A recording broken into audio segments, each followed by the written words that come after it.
વડોદરા જિલ્લાના વાઘોડિયામાં ભાજપ નેતા ઋત્વિજ પટેલના આક્રમક તેવર, પક્ષના જ ગદ્દારોને તેમને ખુલ્લી ચેતવણી આપી। વાઘોડિયામાં પ્રચાર દરમિયાન ભાજપના પ્રદેશ પ્રભારી ઋત્વિજ પટેલે પોતાની જ પાર્ટીના કેટલાક નેતાઓ સામે આકરા પ્રહાર કરતા રાજકારણ ગરમાયું। ઋત્વિજ પટેલે સ્પષ્ટ શબ્દોમાં કહ્યું કે દુશ્મનને એકવાર માફ કરી શકાય, પણ પક્ષ સાથે ગદ્દારી કરનારાઓને ક્યારેય માફ ન કરી શકાય। પક્ષમાં શુદ્ધિકરણનો સંકેત આપતા ચેતવણી આપી કે ઓપરેશન ગંગાજળ શરૂ કરી આવા ગદ્દારોને પાર્ટીમાંથી બહારનો રસ્તો બતાવવામાં આવશે। ચૂંટણી પૂરી થયા પછી દરેકનો હિસાબ કરવામાં આવશે।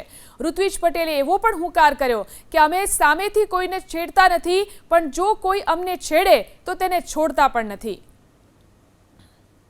આમ તો આખી નગરપાલિકા બિનહરીફ થાય એવી હતી।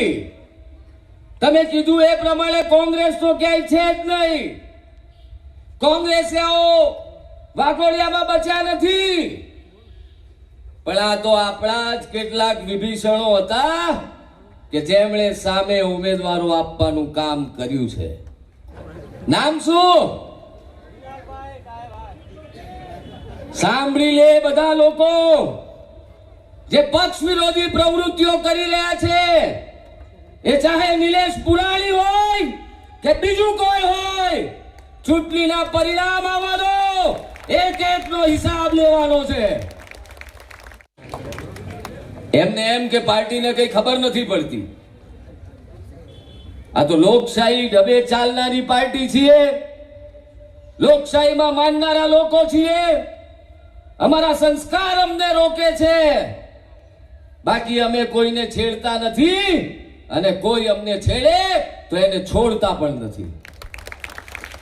મિત્રો, દુશ્મનને માફ કરી શકાય, ગદ્દારને માફ ના કરાય। યાદ રાખજો, પરિણામ આવે ત્યારે આ ગદ્દારોને મિળી મિળીને ઓપરેશન ગંગાજળ ચાલુ કરીને તમામને પાર્ટીનો દરવાજો દેખાડી દેવાનો છે, તમામને પાર્ટીની બહાર મૂકી દેવાના છે। આવા ગદ્દારો આપણે જોઈતા નથી। મારી પાસે વાઘોડિયાના આટલા બધા દેશભક્ત કાર્યકર્તાઓ હોય ત્યારે મારે કોઈ ગદ્દાર કાર્યકર્તાની જરૂર નથી।